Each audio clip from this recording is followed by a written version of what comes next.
Alright, y'all, we're going to talk about rational functions again. There's only one thing that's new today. Most of the time we're going to just spend practicing the skills that we talked about in last class.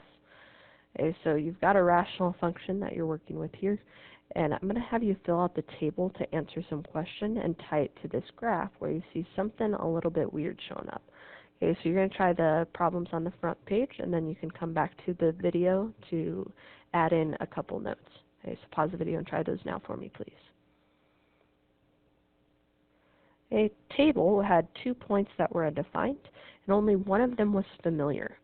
Okay, on this graph we can see that at -1, looks like there's a vertical asymptote. And you were asked later on to actually rewrite this in factored form so you can see that vertical asymptote show up. But what we thought would it mean a vertical asymptote again at 2 was not. Instead it was a hole. And so you were asked to talk about some end behavior in a way. You were asked what happens as we approach this -1 from both sides. Okay, that was the question that 4 and 5 were asking. So I'm going to visually show you this on the graph here. If we get closer to this -1, just on this number line, okay, our graph on this side is going down forever, going towards -infinity. It gets smaller and smaller forever.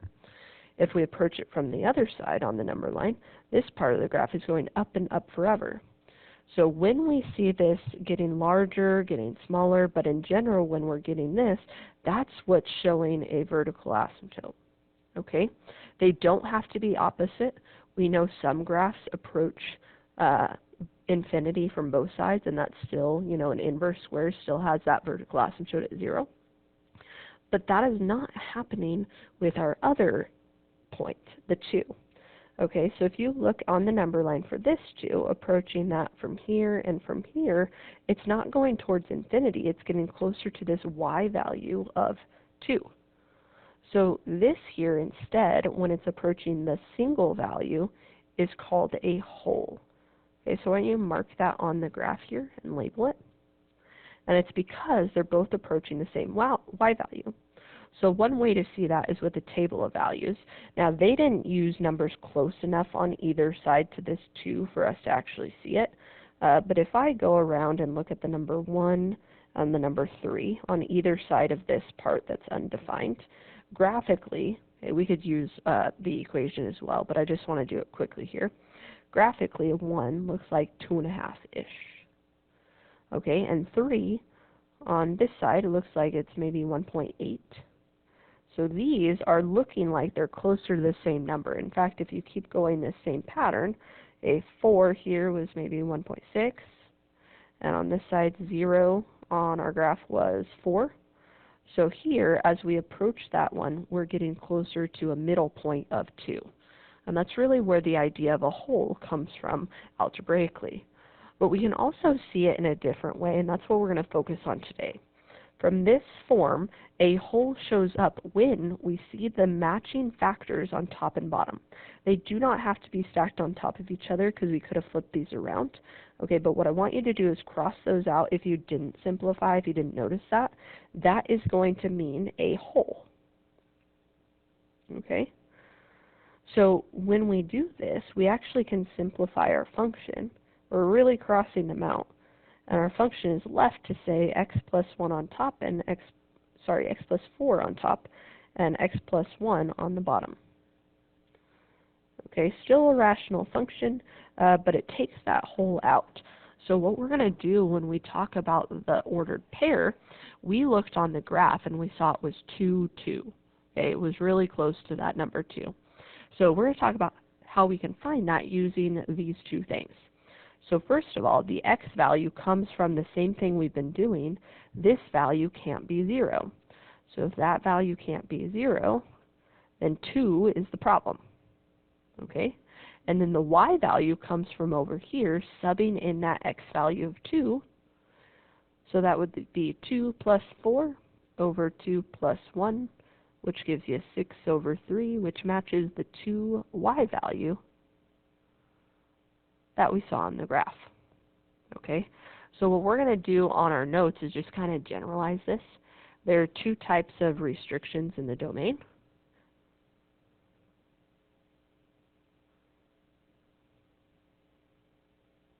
Okay, we have our vertical asymptotes. We've already talked about that.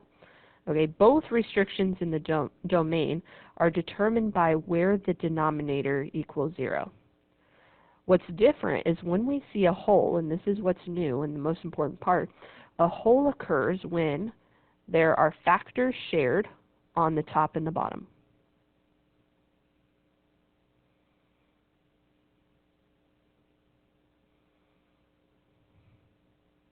Okay, it's essentially not where denominator equals 0, but where we see 0 over 0 happening. That's the case. Okay, we can't have that because dividing by 0 in general doesn't work, but it's the top part would be the same value as the bottom. The factors go away. Okay, so some quick notes on how to find x and how to find y again. So here's your coordinates of your hole, x, y. Okay, x comes from just setting factor equal to 0. And y comes from plugging in the x value to the simplified equation. That's going to be important.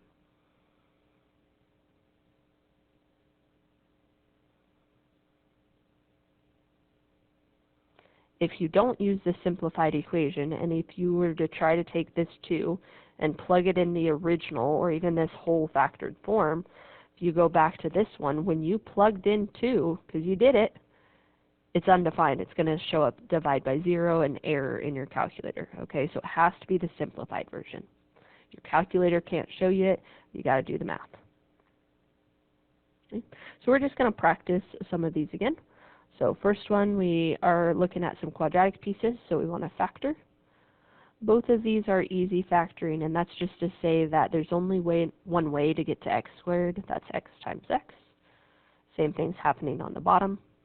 Top one is a difference of squares. Since we've got a perfect square here, take the square root, one positive, one negative. On the bottom, we're looking at the factors of a -4, so I know one has to be positive, one has to be negative. And then factors of -4 that add to be +3. So my 4's got to be the positive and my 1's the negative.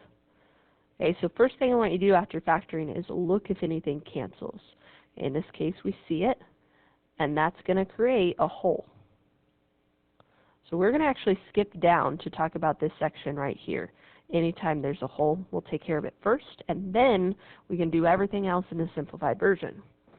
Okay, so the hole, remember, it's the thing that causes divide by 0, so set that thing equal to 0. That's -4. And then you take this -4 and plug it into the simplified equation. So to the side here, I want you to write just what's left, the x minus 4 over the x minus 1, and since those factors are gone, we really don't need parentheses anymore.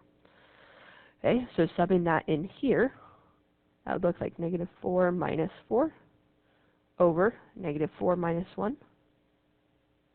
So that's -8 over -5, which reduces to 8. It's positive. Okay. And now that we're done with that, we're just going to focus on that fraction to answer the rest of the questions. Okay, just like last time, we're going to start with asymptotes. Okay, after we've got whole, we're going to go to asymptotes. And the vertical one still comes from denominator. It's just whatever's left in the denominator. So that's our -1 goes to +1. And then we're going to check out powers to decide if there's a horizontal or an oblique asymptote. In this case, when they match, we think about plugging in 1,000,000 over 1,000,000. And then because these -4 and -1 aren't very big compared to 1,000,000, they really go away. This is where we're just dividing our leading coefficients. And we have a horizontal asymptote at y equals 1. All right, when they match, you divide the numbers in front. Okay, those are taken care of, and we're back to intercepts.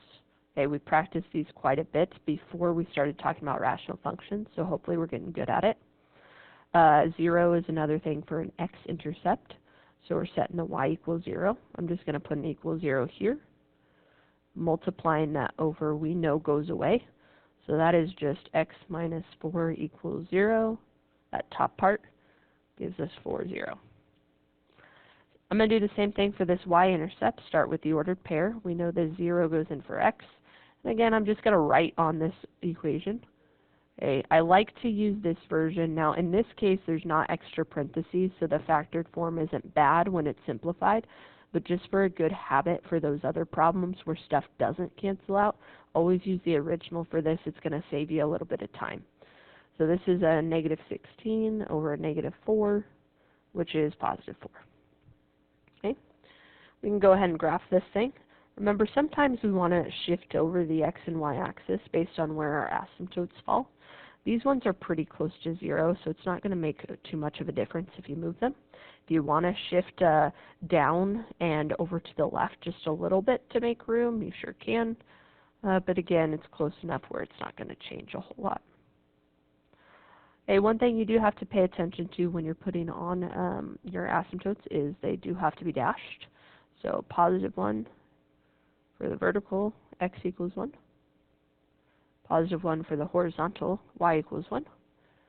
Okay, add arrows and labels. So vertical is your x equals, and horizontal is your y equals. Last thing are the points, and that does include the hole. We just want to make sure it's open on the graph.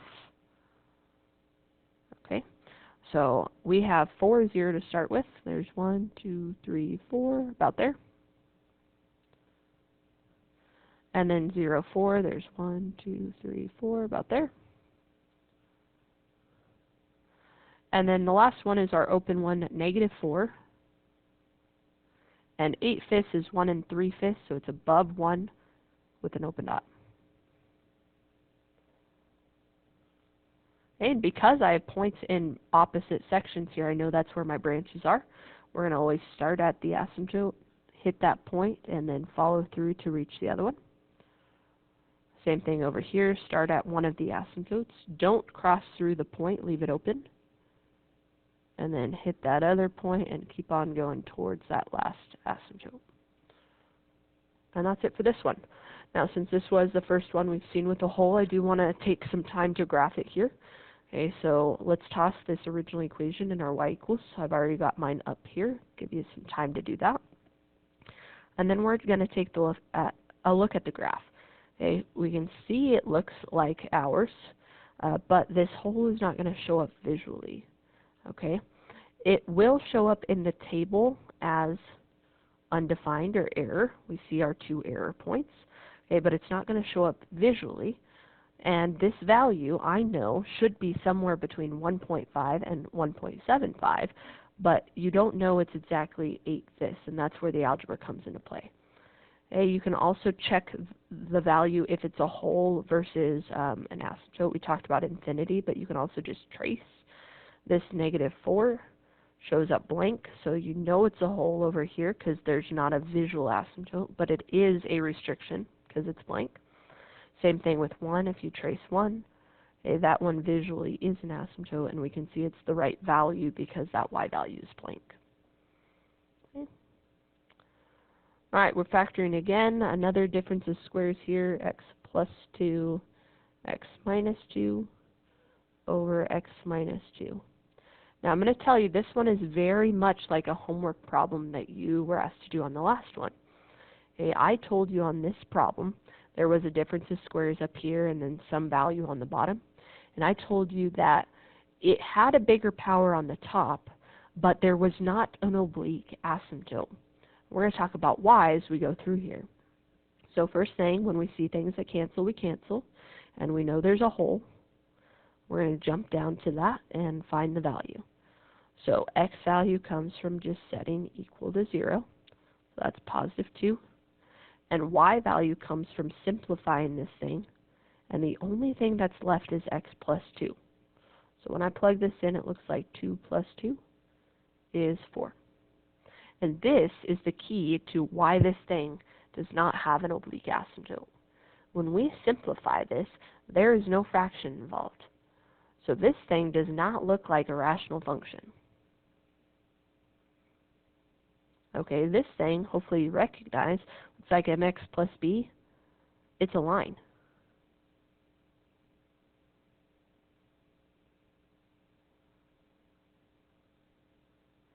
And lines, y'all, don't have asymptotes.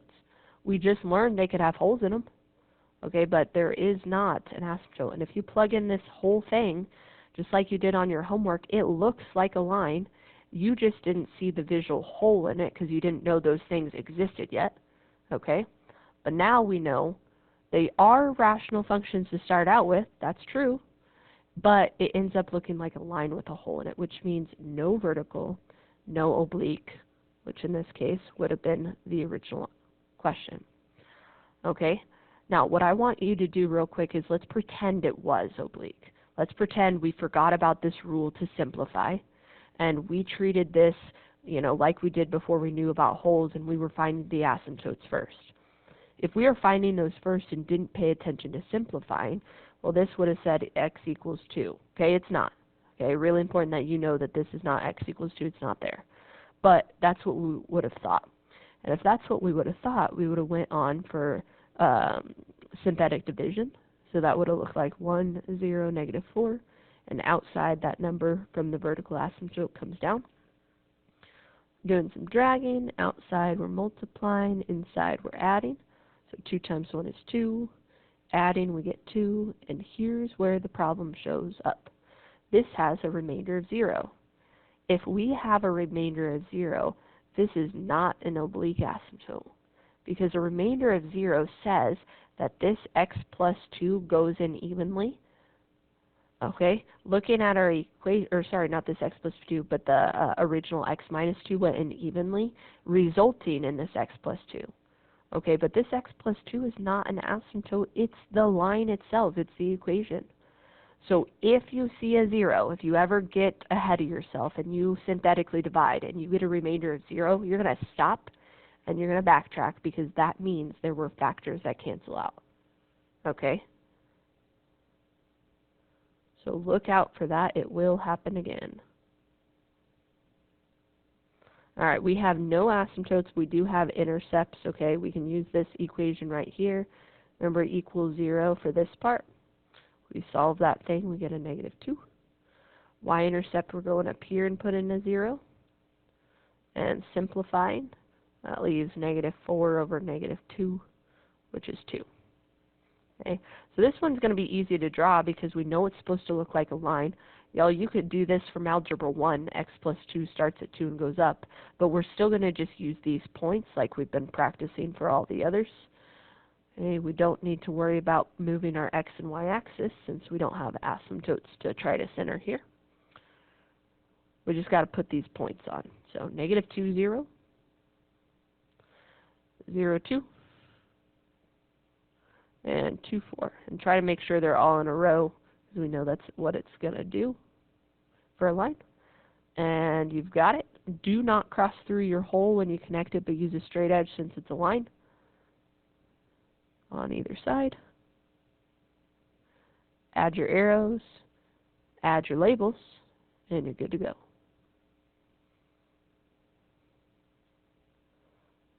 Okay, so this is a weird one. Things canceled, the fraction was gone, no asymptotes. Alright, this last one, I'm going to have you pause the video and try to complete as much as you can. Okay, what I'm going to do here first is factor. So if you're someone who's still struggling with factor, I want you to stick with me. Okay, if you don't struggle with factoring, go ahead, pause it now. You can try through all of it, and then when you come back to the video, just fast forward through that factoring piece. Okay, so here we go. We're going to take A times C, since there was no GCF to worry about. We're looking at the factors of negative 24 that add to be negative 5. Okay, those are the numbers that are going to go in these corners of the box. The original corners come from the A and the C, 2 and negative 12. So our factors that multiply to be negative 24 and add to be negative 5, hopefully you feel good, at negative 8 and positive 3. And then we just GCF all the way around here. Remember, if the number is negative on the outside, you have to factor it out. Okay, they don't necessarily both have to be negative. This first one is positive, so it's just a regular 3. Again, this first one is positive, so it's a regular 2. Going this way is just a 1. And going down here, there's negative first, so negative 4. Add on your x's, and your factored form then looks like 2x plus 3. and x minus 4 in whatever order you want. Remember, we are always double checking this before we move on. Okay, so this 2x times x is 2x squared, we're good. Positive 3, negative 4 is negative 12, we're good. And then when we do outsides and insides, negative 8, positive 3 gets us to that. We're all golden. Okay? And then, okay, if you're good from there, pause the video, try the other ones. I'm going to go ahead and talk through those now. So our x-intercept, since nothing canceled and there are no holes, or our vertical asymptote, comes from this x minus 2. So it's x equals 2. Okay, next step is look for horizontal versus oblique. In this case, the power is bigger on top and nothing cancels, so it really is oblique. We're going to take our 2, negative 5, and negative 12. Take that vertical asymptote value of 2 and put it outside. And then go to work on these things. Okay, so 2, then 2 times 2 is 4. We've got a negative 1 adding. Then we multiply this over. And remainder doesn't matter other than it can't be 0. It's not, we're golden. So we've got an oblique asymptote, and it's at y equals 2x minus 1. Okay. Intercepts, going up here and putting equals 0, bottom part goes away. So it's just 2x plus 3 times this x minus 4 equals 0. That means there are 2 x-intercepts at a positive 4. Okay, and subtracting the 3, dividing by the 2, gets us a negative 3/2 for the second one. Y-intercept, if we go up to the original, all zeros all the time here, we've got a negative 12 over a negative 2, which gives us a y-intercept of positive 6. And now we're going to go to work on this graph. We have 2 asymptotes that we have to worry about, and sometimes it's kind of helpful to do a little baby sketch ahead of time with these oblique asymptotes because they're going to be slanted, which means sometimes either the top corner or the bottom corner are way out of whack. So we know, sorry, got my eraser here. We know if we put an x and y axis here, this would start at negative 1 and go up from there, something like that. We also know this will be x equals 2 over here, which means this is still up and to the right a little bit, so maybe we shove this x or this y-axis over to the left a little bit, and this y-axis, this x-axis, excuse me, down a bit. Okay, so because it's at the right, we're moving everything left and down.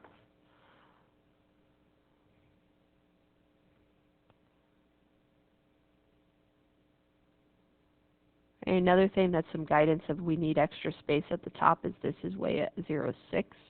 So it's bigger than a lot of the points that we've been working with. So we just have to make sure that information shows up. So you do want to scale for these ones. 1, 2, 3, 4 is the biggest x value that I see. And then we need 6, but probably some extra space to see what's going on here.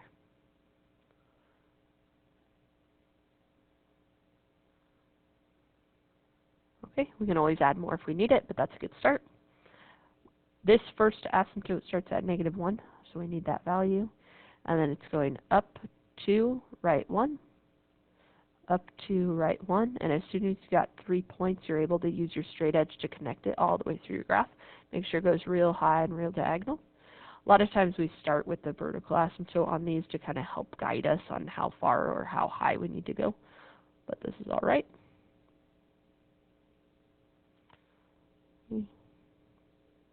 Mine ends up a little bit off. I'm going to freehand this. You go ahead and use your straight edge. But my technology doesn't exactly like it all the time when I try to draw this in. Okay, and that's our y equals 2x minus 1. Then we'll do the same thing with our vertical asymptote at 2.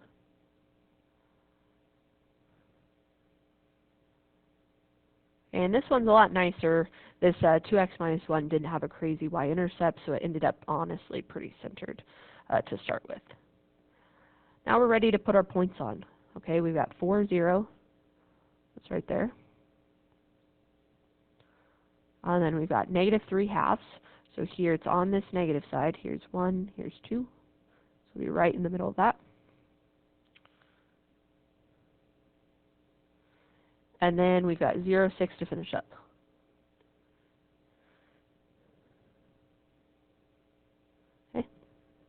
We talked about this last time with these oblique ones. We could be in the triangle parts, or we could be in the wider parts, and based on our dots here, it is going to be in the wider parts. So just get in the habit. It doesn't always have to look like this branch, like our inverse and our inverse square. You're just going to follow the asymptote. So you're going to start close to this one. And I'm not getting as close because I see there's some wide space here. I'm going to start right here. I'm going to hit the points going up. And then I'm just going to end near that other one. Okay, same thing over here. You're going to start near the asymptote. Hit that point. Then you're going to just head towards the other asymptote, follow it along, going that way. Okay? And there we have our last one. We aren't super familiar with these, so I'm going to take some time to just type this one in as well, so we can take a look at it, make sure we didn't mess anything up here. Okay, so clear out what you got, and let's get this one put in.